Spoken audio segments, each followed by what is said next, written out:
do-it-yourselfers and fellow carnivores. I just wanted to check in this week because on Tuesday marked my 6-month anniversary of having started the carnivore diet. So I thought that it was a good idea to do a little bit of an update to see what has changed since my last video that I did at 4 months, and just some of the things that I've been trying now to maybe change things up. First of all, I really wanted to thank you guys for being so supportive. I have found the carnivore community to be super supportive, and I was really surprised. I have never wanted to show my face on camera before. I've always just done the hands and pans videos. And I know a lot of people followed my videos because they liked how short and quick and to the point they were, but other people were complaining about not having enough information, not describing how I was doing the things that I was doing. So I've decided, now that I'm showing my face more in front of the camera, to do a longer tutorial video, which has the full tutorial and me explaining things in detail. And for the people who want things to be a little bit shorter, I've been trying to make shorts for the videos, just showing hands and pans mostly, and just quick and to the point. But let's get back to today's conversation. 6 months carnivore. In my first video, I was telling you about a lot of the wonderful benefits that I've had since I've started carnivore, and most of those are still the same or better. I do have a lot more energy, I do feel more focused, I am able to eat a lot more food. While I have not been losing weight, I also have not been gaining that much weight. And I'll get to that in just a second. But I've been eating a lot more often. And so to understand a lot of the things that are happening with me, you have to understand what I was eating and what I was doing before I started carnivore. And for me, starting carnivore was not that difficult because I think I was pretty fat adapted. I was eating a mostly ketogenic diet, but it was very heavily plant-based. So I got my fats from nuts and seeds, I got my fats from avocados, and so for me to go from that diet, and it was very paleo, it was not autoimmune paleo because I was eating all the nuts and seeds, but I already was not eating a lot of sugar, I was not eating a lot of processed food, and any of the sugar that I did have was basically from, making things like my own kombucha and that sort of thing. And an occasional fruit, although I really have never eaten a lot of fruit because I have noticed big changes when I do. And I tend to gain weight with fruit right away. And pretty much any carbs. So I was eating some carbs occasionally, but not very often, and mostly just on the weekends. During the week, I was doing mostly 1 meal a day. If I did have a day that I was unusually hungry, I was eating snacks of like celery and almond butter and that sort of thing. And I made myself matcha lattes with a little bit of coconut milk, but it was a coconut milk that is very low in calories because it was very watered down. So it was, it wasn't like a big meal.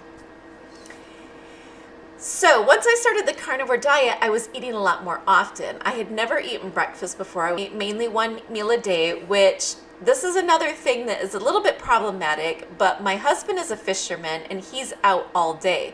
So he gets home in the evening and that's when we have our 1 meal together.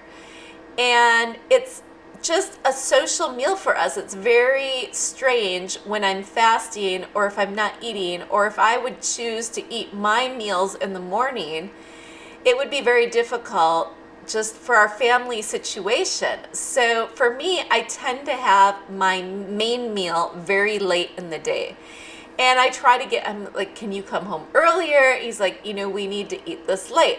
So our dinner is generally sometime around 8:30 p.m. All of that understood. In the past, I still have been able to lose weight. It's not ideal, but it is what it is. and I found that I needed to do a lot of fasting to be able to lose weight. Once I started carnivore, I was able to eat more often. When I started, it was actually when my husband had a biological fishing break, and he was home with me for about a month. And during that month, we would do a lot of barbecues, and I was craving at the very beginning lots of lamb, and he really started liking it, which he had never liked lamb before. So that's one of the things I was eating at the beginning. And because he was home, we were having our main meal at lunchtime.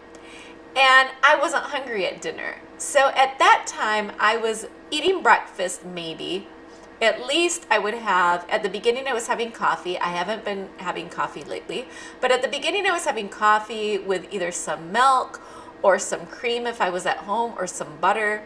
And then I didn't eat dinner. And I think that's why at the beginning I was losing weight. And I went from 144 to 138.8. And then when he started working again and the schedule changed, I was still hungry in the morning. So I started eating 3 meals a day, or at least 2 with coffee and butter in the morning the second I was hungry. And then some days I would switch that out for what I now occasionally have, which I call a fatty latte, which has an egg and it has some butter and just hot water. Okay, so why am I telling you all of this? Because I am still having issues where I'm hungry during the day. I'm started gaining more and more weight.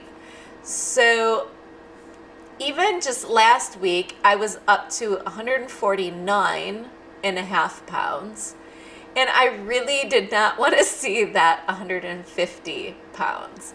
So I decided, since it was 6 months, since I was just starting a new cycle, I just wanted to see if I could do something to switch up my metabolism a little bit. I decided to try a 72-hour fast. And I had been wanting to do a 72-hour fast for a while now, after following some of the advice from Dr. Mindy Peltz and some of her videos. With it being the beginning of my cycle, it's a time that you can do a prolonged fast. She was recommending in January to start one and just, maybe do 2 a year and have one in January, so that you can just kind of start the year off right and cleansed and build stem cells and have some autophagy. So that was my plan. And we went out to eat on Sunday, this past Sunday, lunch, and then I didn't eat in the evening. I didn't eat on Monday. And I was planning on not eating on Tuesday, and I was going to break my fast on Wednesday. But my husband surprised me with some galetas. I don't know the translation for this. I think I've seen it somewhere called a rock lobster, but it doesn't look anything like a lobster. And I haven't had those in years. It's not something he fishes. He must have gotten it from one of his friends. And I broke my fast because it was such a special thing for me. And I had already done about 53 hours. I felt kind of actually weak, and I've done prolonged fasts before and I've been fine. So I thought it was a good time to break the fast, and maybe I'll try again on my next cycle.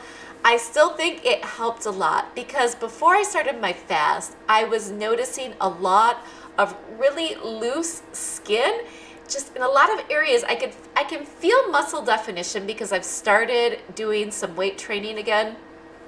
I do a lot of videos from Caroline Gervin, for those who know who she is on YouTube. If you don't, she has some great videos for workouts that you can do at home if you like lifting weights.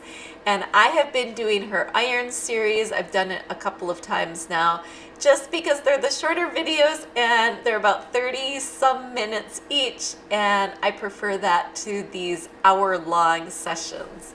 Amazingly, even after only 48 or 50 some hours, I felt a huge difference, especially around my waist. And I don't know if it's, when you start doing all this weight training and your muscles are firming up, But without the autophagy to help clean up all of this connective tissue and proteins and whatever is in this tissue that's between our skin and our muscles, it just feels like everything is just loose. I had seen this really wonderful video by Dr. Boz, that is Annette Bosworth. She was showing the difference between somebody who had lost 80 pounds with autophagy and somebody who had lost 80 pounds without autophagy, just eating a low-calorie diet.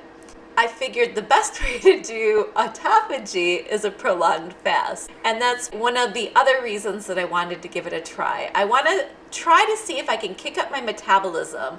I don't want to do what I was doing in the past and continuously do one meal a day, because I think I basically shot my metabolism. Anytime that I would eat more than that, I would gain weight. So I've decided try to switch things up, and every week maybe throw in some sort of fast of some type and just vary the amount of time.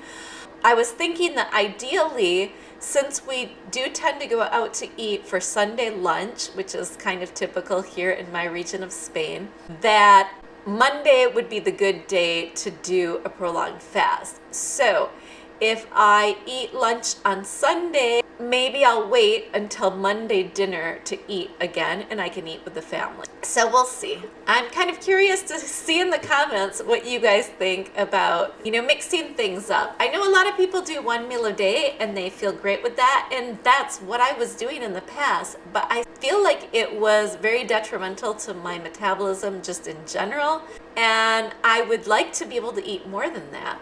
Some of the other new things that I've been doing just in the last couple of weeks, and when I actually started gaining weight again, so a lot of it could maybe be muscle weight, although I don't think I put on 5 pounds of muscle, so I don't know exactly what's going on.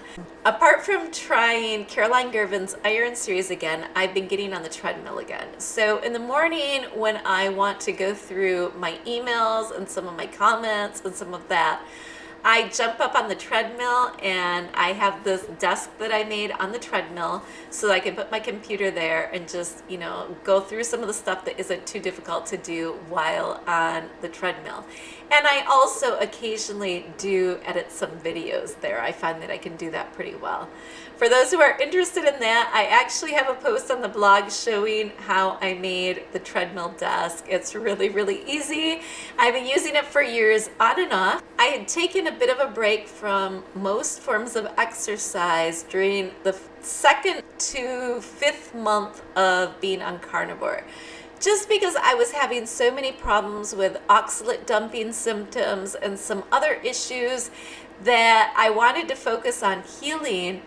But then I started getting more energy, and I felt like maybe part of the issue of not healing is because I have stopped a lot of these things that I was doing in the past.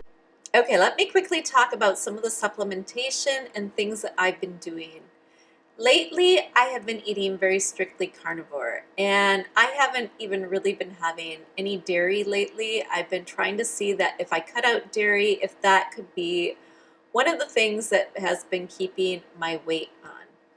After a bit of studying online, and I have been tracking my blood glucose quite regularly, my ketone levels in the blood, and another thing that my blood glucose monitor monitors is uric acid.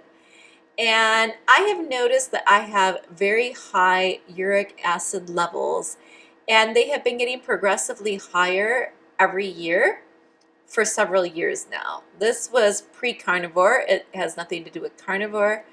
I have pretty much maintained during carnivore, although I stupidly tested myself at the end of my fast this week, and my levels were way scary up. And I did a little bit of investigation and found that fasting does tend to bring your levels up because of, I guess, uric acid acts a bit as an antioxidant, and it is protective somehow during fasting. I don't quite understand that mechanism. I haven't studied it a lot yet, but it is common to have levels go up with uric acid. So I will probably test again once I start eating more regularly again. But I'm starting to see videos that are talking about how uric acid can be a big indicator of metabolic problems and issues. And I'm not quite sure why my levels are so high in comparison to others. And again, this started before carnivore, so this really doesn't have anything to do with eating a lot of meat and a lot of purines, because I wasn't eating a lot of meat. I was eating a lot of nuts and seeds and vegetables. And the other thing that people say that causes uric acid is a lot of sugar or fructose, and I wasn't having a lot of sugar or fructose. And then the other thing they say is alcohol, but I've never drunk any sort of alcohol during the week. And when I do have it, it's just a glass or two of red wine with my husband. So it's not like I have ever had either a huge amount of meat, fructose, or alcohol. And I'm really not sure what I need to do to bring that down, and if that could be one of the reasons that I'm having this issue with my weight. I'm just throwing this out there for anybody who knows about the subject. I would love to hear your comments. I know Dr. Boz talks about uric acid too, and she thinks that it should go down with a ketogenic diet. And I'm not sure why mine consistently seems to slowly creep up no matter what I try to stop it from going up. Will I stay completely carnivore? This is a good question, and for now, I really don't feel like I want to change things. I feel happy with this diet. I feel satiated. I don't have cravings. I don't really want other foods. What appeals to me is meats. What I am, I guess I'll say, pondering these days is we have a lot of fruit trees at my house. We started planting a variety of them, and just now I have some loquats that are coming into season. And I think that we were meant to eat seasonally. And the nice thing about carnivore is you always have access to meats. And I don't think we should be eating fruits when they're out of season and going to the store and buying just a bunch of stuff. And I think that's one of the issues with oxalates. I have an almond tree and I have a pecan tree. But even if I were to eat everything from those trees, I wouldn't come anywhere close to the amount of almonds that you get in just a huge dose if you make yourself a paleo bread using almond flour. You have to break open those nuts and you have to, work your way through, and it's just a lot of work, and you just don't have that many nuts even on one tree. And it's so seasonal. I don't think that nuts and seeds are necessarily healthy, but I don't think that they would be that problematic if we were eating things seasonally. So I've been considering whether I will be eating some of the fruits that are in season at my house. I'm not thinking about going out and buying fruits from the supermarket. I am considering, though, adding some in a reasonable amount just when I have them on my trees, and just see how I react to them. I'm pretty sure that I'm not going to want a lot of them because I'm pretty sure that I'm going to find them overly sweet. But we'll see. These days, I'm finding that even water tastes sweet to me, especially when I'm working out. And I don't know what the mechanism of that is.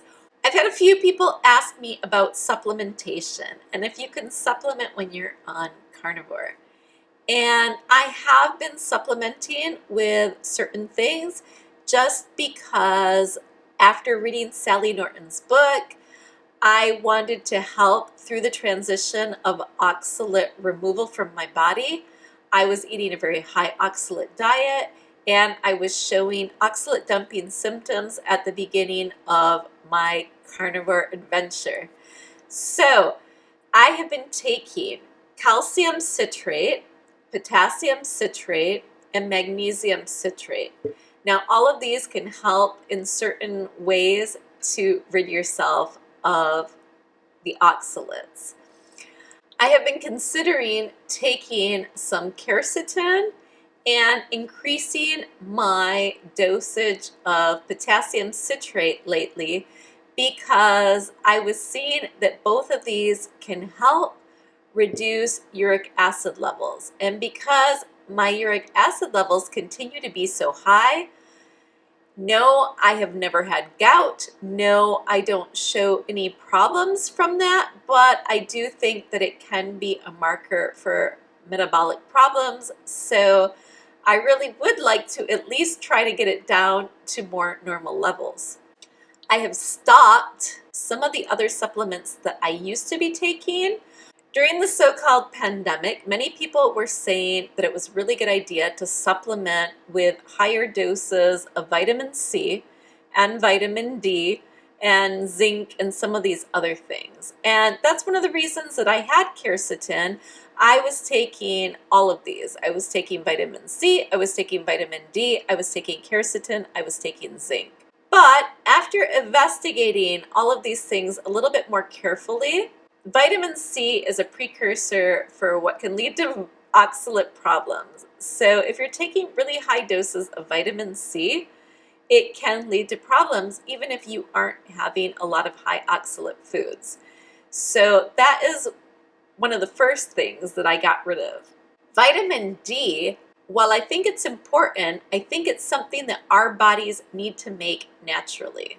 Well, we can get it through animal foods because animals will have vitamin D in their fats, especially if these animals were out in the sunlight. And of course, just getting out in the sun is so important for us so that we can make our own vitamin D. The problem is I've seen several studies now that if you take vitamin D synthetically, it just doesn't have the same effects as if you have it naturally. And in fact, it can actually cause us more problems than help us. I saw a really good video about it. If I can find that, I will link to that in the description too. But that's another thing that I have stopped taking. And I've also come to question zinc, as I've also heard a lot of controversial information about it. I had stopped taking quercetin, but since I still have some at home and I have lately seen that it can help reducing uric acid levels, I figured I might as well give it a try again, at least for as long as I have any remaining quercetin left, and then we'll see. So let me just quick give you a run through of the benefits, pros and cons that I see to having started the carnivore diet. Pro number one, my skin is a lot better. Not just acne, but my eczema is completely gone. Every once in a while, I'll get a little blister in the areas where I had chronic eczema before. I would get these blisters and then they would pop open, or I would scratch them open because they were so itchy and they just wouldn't go away, and I would just keep getting more and more of them. Now, I might get one that will last for a day or so, right before my period, and it seems to come all cyclically, and they say oxalate dumping is cyclical. I don't know if this has to do with oxalate dumping, but I do notice that it also tends to go with my hormonal phases, and it's very short-lived, and it tends to come with some of the other symptoms of oxalate dumping, which is why I think that it could have something to do with that, but I'm not sure. So it will come when I do get the occasional pimple, or I'll also get dryness of the eyes. But all of these things have greatly improved. I'm no longer seeing the bad symptoms of oxalate dumping, and if I do see something that could be oxalate dumping, it's very short-lived. And at the beginning, again, I had hives, and they were there for weeks, and I was having these bouts of really cold spells. It was a very horrible cold that I just couldn't get warm, and my husband would bring me an electric blanket, and I felt like I had this really bad fever, but when I took my temperature, it was really low. And I actually did a search in the Trying Low Oxalate group on Facebook, and I found I'm not the only one who has had this strange symptom. While my weight has continued to fluctuate up and down, I am able to eat a lot more. I do have a lot more energy. I do feel a lot more focused. I just feel better in general. I am eating a lot more, and while I have gained a little bit of weight, I haven't gained as much as I would have if I had eaten as often and eaten as much pre-carnivore. Okay, this is 6 months carnivore. I definitely see more definition here, and even here I still have a lot of loose skin and some fat to lose around here. I still have a bit of fat to lose here under the arms, but I see a lot more definition. Sorry about the lighting. And just especially in my shoulders.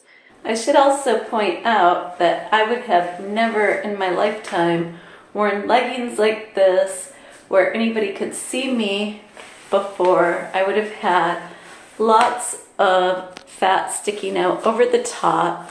You know, this would have been pushing in, and I would have had a lot more here hanging out over top. And it's just nice to be able to wear something like this. I mean, I would wear a t-shirt with it. You know, I wouldn't wear this out, but to go pick up my son from school, I feel comfortable going like this with a t-shirt on, and I would have never done that before pre-carnivore, even when I weighed 20 pounds less than I do right now. What more can I say? I've been trying to be more active. I've been trying to get out in the sun more, and I just feel really good lately. And I am going to try to focus on getting more information out to you. It's hard because there's so many things that I want to do. I want to move more, I want to be more active, but I want to get some great information out to you. I want to fix things up on the blog. I want to get you guys some new recipes. And I am trying. I'm trying to see where to focus my time. If I need to focus my time on healing, I want to get my email newsletters back up. I do have quite a large email subscribe group, and these people haven't heard from me in over a year now, as I basically took off when I wasn't feeling well prior to starting carnivore. And I'm also starting to show up more on social media again. I have a new assistant who is going to be helping me a little bit with that. But I will start to post more of my day-to-day there. I would love for you guys to follow me on Instagram. I haven't used it a lot in the past, and I actually had something that was kind of automatically posting for me. But I want to be more involved these days, and I want it to be more personal. But I would love it if you were to follow me there. And that's about it for today. It's really positive. I feel really good lately. I'm sticking with this for now. And I'm not a purist by any mean. I know I did have a few comments that people were saying, well, that's not carnivore. If you've had, a glass of wine, you are not carnivore. Even animals that are considered carnivores don't necessarily eat only meat-based products 100% of the time. Their focus is on animal foods, and they do best when they eat animal foods. I do find that I'm feeling my best when I am more animal-based, at least for now, but I'm not a purist, and I'm not going to judge anybody else. I think that we each need to do what works best for us, and I think that we can do that best when we work together, when we're supportive of each other, and we can find what really is best for us. I think that we need this dialogue because we've been told so many things that are not true for so long. But without a true dialogue, we can't really figure out what is truth and what we've been lied to about. Yes, we can discover things by experimenting ourselves, but through talking with others, it's really the best way that we can learn. So just thank you again. Thank you for being so supportive. I will continue to document how things are going. Hopefully in a few months, you'll see me looking all fit and thin and just feeling so much better yet, although I feel great now. So we'll see. But it's been an amazing experience so far, and I really love reading your comments again. So just keep it up, and we'll see you next time.